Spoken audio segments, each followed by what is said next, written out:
Right. Hi, I'm Anton. I'm a business owner, debtor, overspender.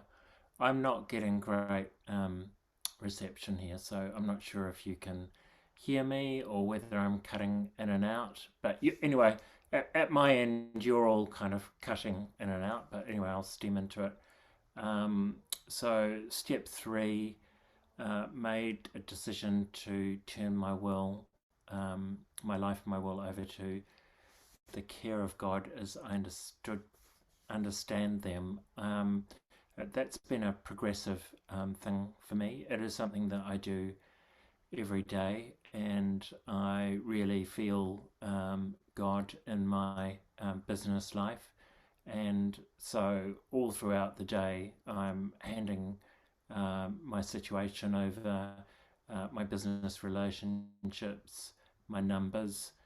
That's like a constant conversation. But sort of looking back on my history in terms of that first notion of um, handing my will and my life over, that kind of sort of happened in two sort of major steps. The first was dealing with addiction issues and having the necessary crisis that brought me into recovery. So that was 11 years ago now. So that was the first sort of point of desperation, sort of knowing that I needed something greater in my life, that I couldn't kind of do life by myself. So that was the first kind of handing over. And when I was using drugs, my this is all connected to my spending. My spending was really right out of control, and I would kind of, apart from not paying tax and paying my rent and all the normal stuff that gets out of control when people are using, um, I had a real my shopping addiction was really connected to my drug use. So my pattern was that I would sort of get drugs for a weekend. Well, when I say weekend, that would sometimes be Wednesday or Thursday night. And I would go out and I would shop while I was high and spend a lot of money. And, over a weekend, I was spending, I don't know, between shopping and drugs, sort of um, $3,000 to $5,000. So there was this kind of connection, which I was kind of aware of, that sort of there were these two addictions that kind of were cohabitating in me, so they were definitely connected. And I became self-employed and started my own business um, when I was using, and basically from that time on, I never paid any tax. So anyway, coming out the end of all that, my using life, I was kind of ejected into recovery with over $200,000 worth of tax debt, plus mental health issues that I had to deal with, blah blah blah.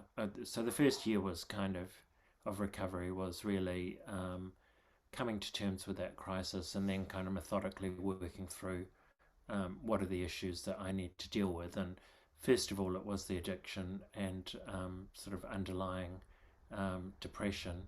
And then, I was still aware of this money thing that made me feel uncomfortable. I knew was connected to my addiction in some way that I couldn't kind of clearly articulate, but I knew these issues were all connected.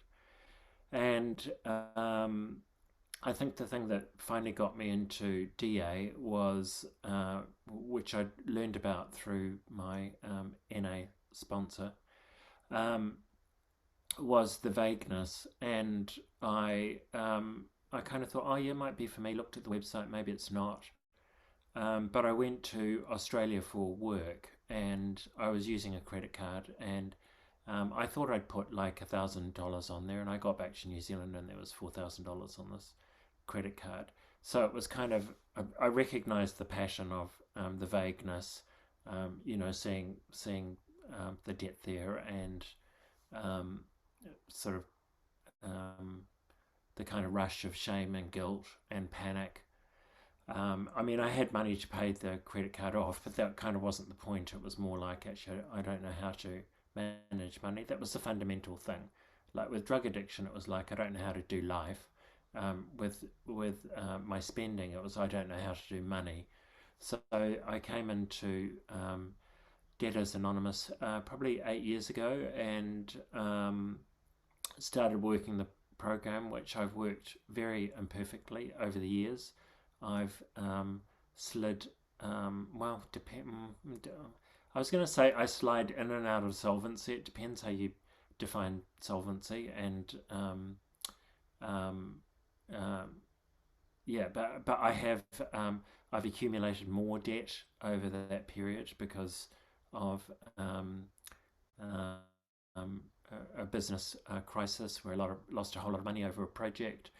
So it hasn't been smooth sailing, and I don't have this kind of perfect recovery story to say, well, I started working the program and now I've got my prudent reserve and blah, blah, blah, blah, blah. Hasn't been like that for me. Business has been very changeable and fluctuating. I've taken risks on projects that haven't worked and had to recover from that. And I accept that now as part of my business life, that is the risk that I take. So, so there were kind of two levels of awareness. One was around my personal spending, and then there was a kind of a nagging thing about my business account, which I just could never get my head around because it fluctuates so often, and there are times when I'm spending a lot of money depending on what's going on. So 18 months ago, I found my way into BDA. I was in Europe at the time because part of my vision is to live between New Zealand and Europe, which I've been doing for the last 10 years. And I was in Switzerland and I was really missing DA. So I went on to the UK website and I found Business Debtors Anonymous. And I just kind of jumped in feet first and started doing the meetings and got a sponsor. And I really feel that at this stage of my recovery, it's really what I've needed and what I've been looking for, because I always felt isolated in DA as a self-employed person because the fellowship in New Zealand is quite small. Most of the other people are doing 9 to 5s, so they're kind of not having to make the decisions about money that I'm having to make. What I really like about BDA is that I'm in quite large meetings with people who are going through the same issues that I'm going through. And I think what I've learned is that it's not easy for anybody. And I actually get comfort from that. It's like when I hear other people facing these challenges and working through them, it kind of breaks the isolation for me. So what I've done over the last 18 months is I've started working the steps. I have started having regular PRGs, which I have every month to 6 weeks, and I've got more of a structure around my spreadsheeting. I've always spreadsheeted. What I haven't done very effectively is kind of project forward and then track what I'm doing. And I've set up a system to do that, which I understand. Other people who I show my spreadsheets to don't always understand, and I do find that PRG process really at times quite a harrowing process because I'm showing my numbers to pe- two people who then are kind of dealing with a barrage of questions, and emotionally I find that really challenging. I'm not sure what it is, but it's like it's hitting something really core in me. But anyway, I keep doing it, and I'm definitely progressively getting more clarity over my numbers and um, things like breaking my income down into categories so I know what I'm getting from different projects, which I've never really thought of doing before. doing my daily numbers, my weekly numbers, and then putting them into my um, um, sort of cash projection flow sheet really helps. But I still do feel like I'm learning about all that stuff. Um, the part of the program that I really have taken to like a duck to water, so that's the part I find really 5 minutes. challenging. Um, the part of the program that I've taken to um, um, sort of more easily and enthusiastically that kind of resonates with me is the whole visioning aspect of the program. And I think I've just always been naturally inclined to be a bit of a goal setter, always pushing myself. Um, um, Very happy in self employment. I couldn't do the 9 to 5 again, ever. Um, and really, that whole side of the program um, really helped me has helped me not find, because I kind of think I've always had clarity about what my purpose is, but it's given me more kind of structure um, to describe that purpose and work out how I'm going to work towards it. So all my work is kind of altruistically focused. So I'm interested in issues like racism and human rights and children's rights, indigenous issues. So those themes kind of run through all the projects um, that I'm developing, and uh, and so and God is in every one of those issues, and I feel led towards particular projects and issues and people. So that's really resonated with me. And last year, um, I had another change in my financial situation where, because of COVID, I lost a lot of big contracts, and I thought, okay, let's take a pause here, and let's really think about what I want. And what I've done since then is I've really applied the principles of the program. Things like I always think when I'm deciding on a project or some work, I'm going to make decisions that best meet my needs. So, claiming the promises of the program. And what I realized was that I don't want to be reporting into people anymore, clients. I want to be leading and driving projects.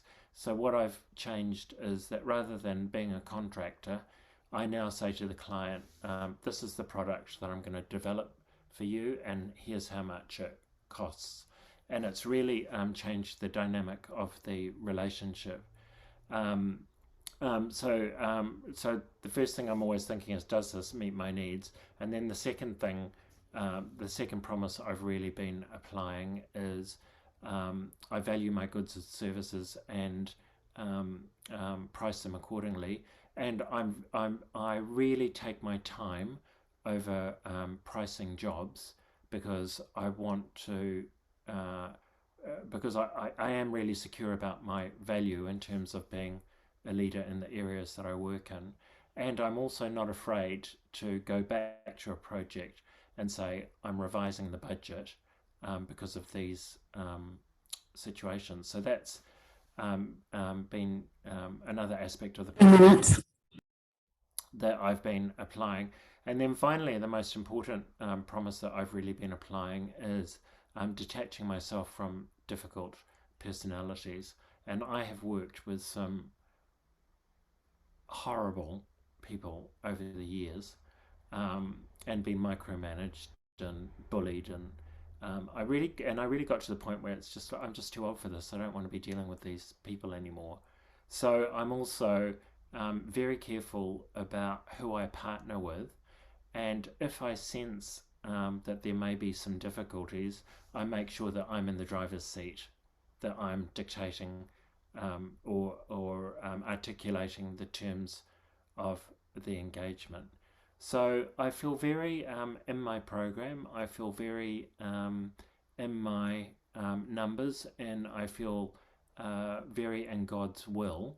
And my new way of working, I knew it would take a while to kick in, but it is definitely kicking in, and it's really kicked in over the last 3 months. And I have this quiet kind of confidence and faith that it will continue to flourish and grow. So that's all I have to share, and thanks for listening.